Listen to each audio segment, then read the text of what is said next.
गुरुद्वारे दे सारा काम असें कीता उस शरीफ दे विच वीडियो कोई नहीं बनाई क्योंकि घर का माहौल है इंदी वीडियो कोई नहीं बनाई तो अज जड़ा ना इंदी अस वीडियो बनाने पे तो असा के चलो ये कम की वीडियो बना के फर्श पत्ते से गिरने की असें ये जड़ा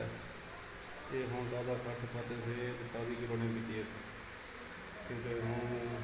एक पास सारा ये कंप्लीट करवाना सारा कम एंड पे गया सारे चलो एंड की एक वीडियो बनाएगी नहीं कम की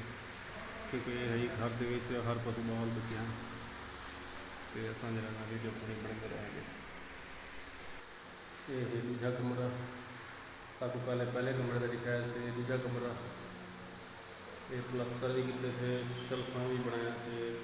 फर्श भी पाते थे। ये है दूजा कमरा सारा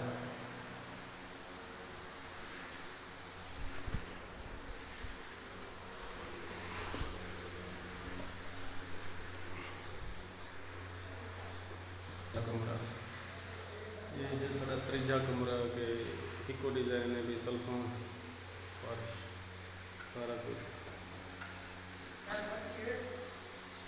ये सारा सी मामा साड़ा यो इतना कम करने रह गए से ये सारा मामा है माशाल्लाह ये ज़बरदस्त ठीक है।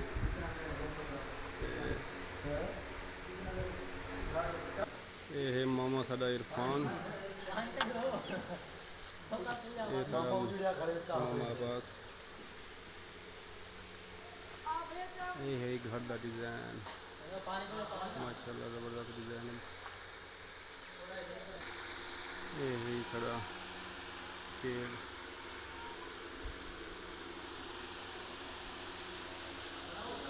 माशाल्लाह थोड़ा कम देख सकते हैं खत्म ठीक है क्योंकि एक वीडियो ही थकने के आखिरी वीडियो बना के अपने व्लॉग का एंड अगली वीडियो तक अल्लाह हाफिज़।